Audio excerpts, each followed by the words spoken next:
Today's story is from Butterflies and Buttercups, a pretty little storybook.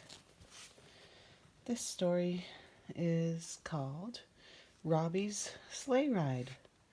Robbie Dawson did so hate to write compositions, and now he must have one about goats, ready to be handed in by the next Thursday. It was Tuesday already, and he didn't know any more about goats than he did the week before, when his subject was given to him.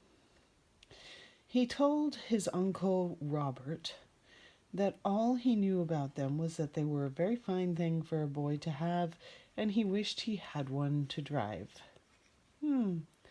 Finally, a happy thought struck him. "I'll go get Uncle Robert to write it for me," he said to himself. "He's going back to New York next week, and it's a pity if he can't do a favor for a fellow before he goes." Well, Uncle Robert was easily found, but not so easily persuaded, as Robbie found to his sorrow.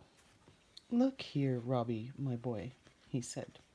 "Your schooling won't be of the least benefit to you, as you will learn to your cost when it is too late to rectify, if you are going to get someone else to do all the tasks set before you.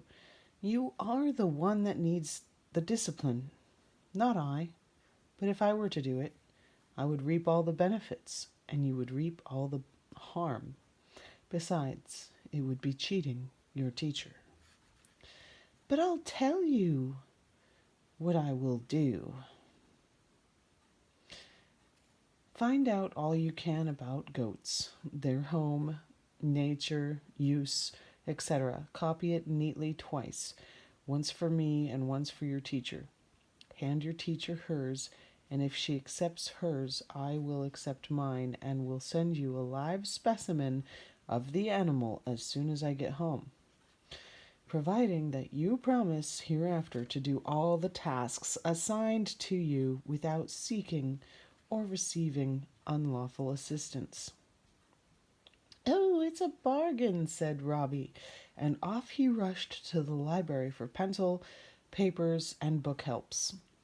By Wednesday night, 2 neatly written sheets of foolscap lay in his desk, one addressed to his teacher and the other to his Uncle Robert.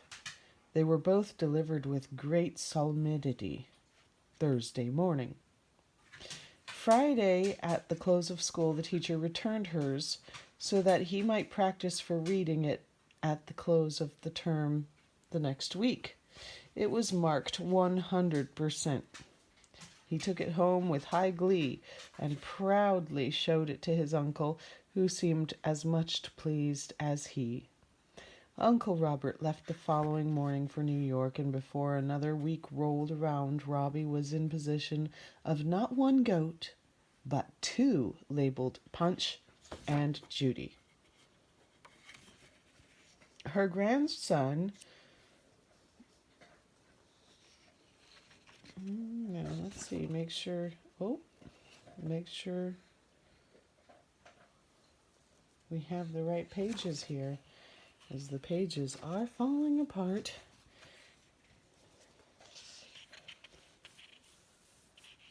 May. All right. Well, I guess that is... Oh.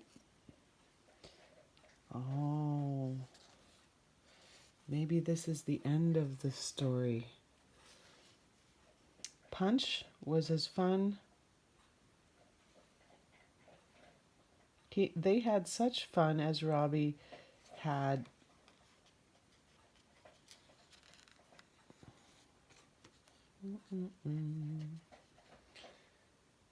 that winter. His father made him a neat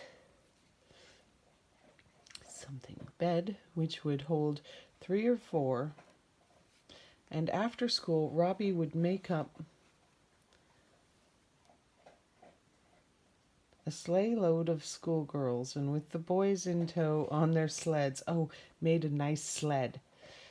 And with the boys in tow on their sleds behind, they would have 5 fine rides up and down the neighboring hills. Punch and Judy seemed to enjoy it as much as the boys and girls.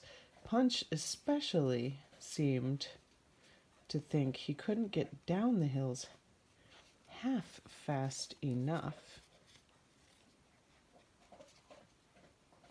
And so he would go prancing along, plowing the snow with his horns and kicking his feet straight out behind him, to the great danger of the dashboard. Robbie ever thereafter wrote his own compositions and soon excelled in that branch. I do not think he even thought of asking for help. If he did, he thought of Punch and Judy too, and immediately repented.